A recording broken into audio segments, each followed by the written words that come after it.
Bismillahirrahmanirrahim. Assalamualaikum warahmatullahi wabarakatuh. Perkenalkan, saya Mar'atus Saadah dari kelas B semester 3, jurusan Bimbingan Konseling Islam. Di sini saya akan menjelaskan beberapa teori dari mata kuliah Teori Bimbingan Konseling Islam. Di antaranya yaitu teori REB, teori mujadalah, dan perbedaan di antara kedua teori tersebut. Baik, langsung saja kita masuk ke teori yang pertama, yaitu teori REB. Sebelumnya, apa itu REB? Kata REB sendiri merupakan singkatan dari Rational Emotive Behavioral Therapy. Teori REB adalah salah satu pendekatan dalam konseling yang membantu klien untuk mengubah pandangan dan keyakinan irasional klien menjadi rasional, membantu mengubah sikap, cara berpikir, dan persepsi. Oleh karena itu, klien diharapkan mampu mengembangkan dan mencapai realisasi diri secara optimal. Nah, setelah mengetahui sedikit tentang REB, kita lanjut ke sejarah REB.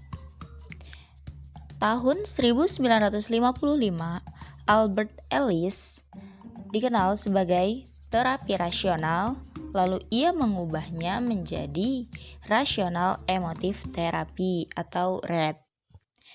Terapi ini memberikan penekanan terhadap hubungan antara kognisi, emosi, dan tingkah laku yang ketiganya saling mempengaruhi satu sama lain. Selain itu, terapi ini juga mengaitkan antara pemikiran tidak rasional dengan permasalahan emosi manusia, serta mengetengahkan pendapat bahwa manusia mempunyai pilihan untuk terus menyumbang kepada permasalahan yang dihadapi atau mengambil langkah untuk menghentikan proses permasalahan itu. Kemudian pada tahun 1993, Ellis mengubah nama Rational Emotive Therapy atau RET menjadi Rational Emotive Behavior Therapy atau REB.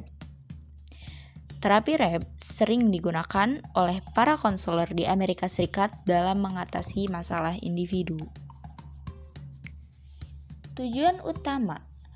Nah, tujuan utama yang ingin dicapai dalam REB antara lain membantu individu menyadari bahwa mereka dapat hidup dengan lebih rasional dan lebih produktif, mengajarkan individu untuk mengoreksi kesalahan berpikir untuk mereduksi emosi yang tidak diharapkan, kemudian membantu individu mengubah kebiasaan berpikir dan tingkah laku yang merusak diri, serta mendukung konseli untuk menjadi lebih toleran terhadap diri sendiri, orang lain, dan lingkungannya.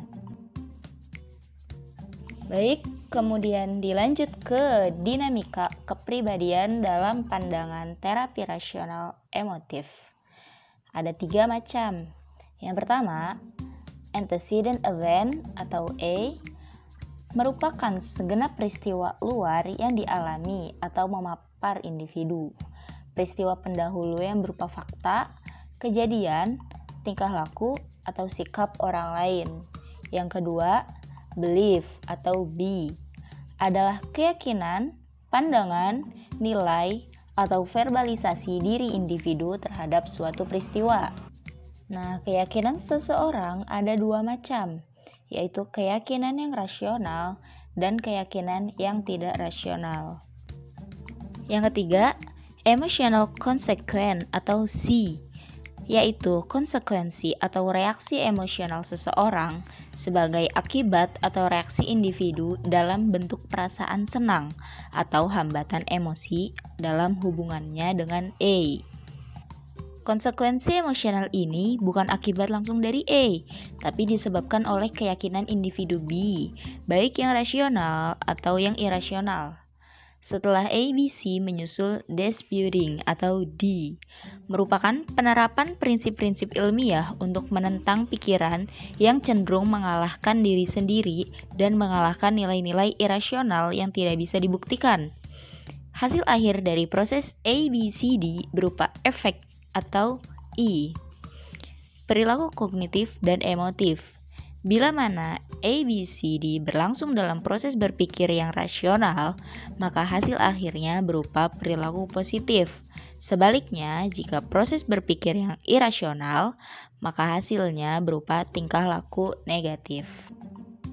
Selanjutnya ada karakteristik proses konseling. Yang pertama, aktif direktif.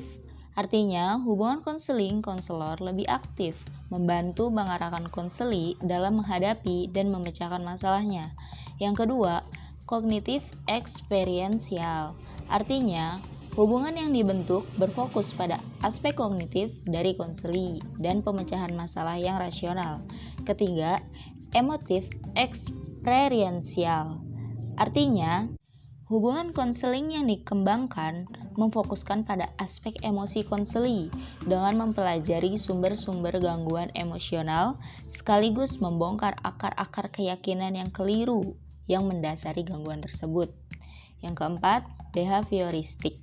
Artinya, konseling yang dikembangkan hendaknya menyentuh dan mendorong terjadinya perubahan tingkah laku klien.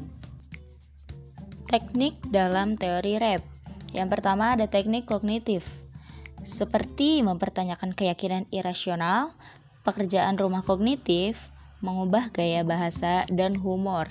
Yang kedua ada teknik emotif, seperti imajinasi rasional emotif, bermain peran, latihan menyerang rasa malu, serta penggunaan kekuatan dan ketegangan. Yang ketiga, teknik perilaku, seperti conditioning operan, prinsip pengatur diri, desensitisasi sistemik, teknik bersantai, dan permodelan. Oke, kita masuk ke teori yang kedua, yaitu teori mujadalah. Apa itu mujadalah? Mujadalah atau al-mujadalah berakar dari kata jadala. Adalah upaya tukar pendapat yang dilakukan oleh dua pihak secara sinergis tanpa adanya suasana yang mengharuskan lahirnya permusuhan. Yang kedua yaitu teori mujadalah. Teori mujadalah yaitu teori bimbingan konseling yang terjadi di mana seorang konseli sedang dalam kebingungan. Teori ini digunakan ketika konseli ingin mencari suatu kebenaran yang dapat meyakinkan dirinya yang selama ini ia jadikan problem atau kesulitan dalam mengambil suatu keputusan dari dua hal atau lebih. Sedangkan ia berasumsi bahwa keduanya itu baik dan benar untuk dirinya. Padahal dalam pandangan konselor bisa jadi hal itu dapat membahayakan perkembangan jiwanya, akal pikirnya, emosionalnya, serta lingkungannya. Lanjut ke prinsip teori mujadalah, yaitu harus adanya kesabaran yang tinggi dari konselor. Konselor juga harus menguasai akar permasalahan dari pendekatan dengan baik, bertujuan membimbing konseli dalam mencari kebenaran, bukan menjatuhkan atau mengalahkan konseli. Kemudian, rasa persaudaraan dan penuh perhatian kepada konseli. Terus, seorang konselor tidak boleh menyinggung perasaan konseli. Kemudian, konselor juga harus mengemukakan dalil dalam Al-Quran dan As-Sunnah dengan tepat dan jelas. Apa yang konselor lakukan dalam proses konseling benar-benar harus telah dipahami, diaplikasikan, dan dialami oleh konselor. Teknik konseling. Nah, tekniknya ini bersifat lahir, yaitu dengan menggunakan alat yang dapat dilihat, didengar, atau dirasakan oleh konseli dengan menggunakan tangan dan lisan. Nah, yang pertama kita membahas teknik menggunakan tangan. Yang pertama, dengan menggunakan kekuatan, power, dan otoritas. Bisa dilihat pada Quran Surah Ar-Rahman ayat 33. Yang kedua, keinginan, kesungguhan, dan usaha yang keras. Bisa dilihat dalam surah At-Taubah ayat 20.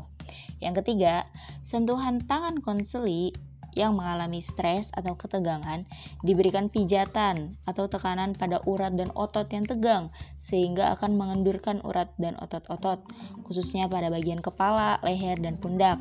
Teknik ini dapat meringankan secara fisik, tetapi juga dapat memberikan sugesti dan keyakinan awal bahwa semua permasalahan yang dihadapi konseli akan dapat terselesaikan. Yang kedua, teknik menggunakan lisan. Yang pertama, memberikan nasihat, wejangan, himbauan, dan ajakan yang baik dan benar. Bisa dilihat dalam Quran Surah An-Nisa ayat 9. Yang kedua, membaca doa atau berdoa dengan menggunakan lisan untuk memantapkan konseli. Maka doa yang diucapkan oleh konselor sangat penting dan dapat didengar oleh konseli agar konseli dapat mengaminkan, agar Allah berkenan mengabulkan doa, karena dengan doa akan muncul optimisme pada jiwa konseli. Lanjut ke materi yang terakhir, yaitu perbedaan teori Reb dan teori Mujadalah. Yang pertama, tentunya teori Reb merupakan teori Barat, sedangkan teori Mujadalah merupakan teori Islam.